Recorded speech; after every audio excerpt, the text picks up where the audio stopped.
என்னோட பேர் செல்வராணி. நான் நேரு நகர்லேருந்து வர்றேங்க. எனக்கு வந்து கொஞ்ச நாள் வேலை இல்லாமல் இருந்தது. அப்போ வந்து அம்மாகிட்ட வந்து நான் அழுதேன். சாமி வந்து கன்னிமாலை போட சொன்னாங்க. போட்டு 3 வாரத்தில் வந்து எனக்கு வேலை கிடச்சிது. நான் அம்மாட்ட வேண்டிருந்தும் வந்து இங்கே பக்கத்துலேயே எனக்கு வேலை கிடைக்கணும், அப்போ தான் வாரம் வாரம் வந்து நான் கோயிலுக்கு வந்துட்டு போக முடியும் அப்படின்னு சொல்லிட்டு இங்கே ரத்னம் டெக் பார்க்கில் ஒரு சாஃப்ட்வேர் கம்பெனியில் வேலை கிடச்சிது. 20,000 ரூபா மாத சம்பளத்தில்.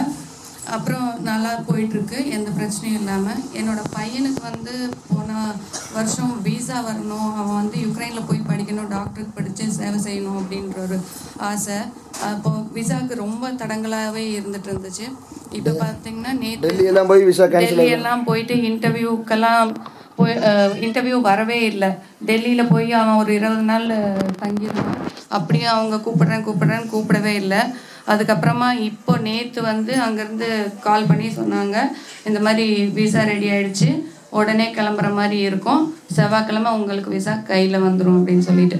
நான் தினமும் இந்த அம்மன் கிட்ட தான் வேண்டுவேன். எங்கள் வீட்டு ஃபுல்லாகவே வந்து சாமி கொடுத்துருக்க ஸ்டிக்கரை தான் நான் ஓட்டி வச்சுருக்கேன்.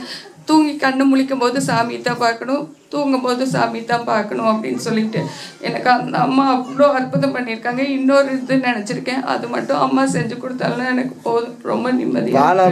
இப்போது முதல்ல போகிற உங்கள் வீட்டுக்கார இப்போ சொந்த தொழிலில் முதலாளியாக மாறிட்டாரா இல்லையா? ஆமாங்க சார். தொழிலாளியாக இருந்தவர் ஸ்ரீ பவர் செக்யூரிட்டிஸ்ன்னு சாமி கிட்ட தான் வந்து பேரெல்லாம் கேட்டுட்டு போய் வச்சோம். இப்போ நல்லா இருக்குங்க. ஓம் சக்தி. ஓம் சக்தியே பராசக்தியே நாகசக்தியே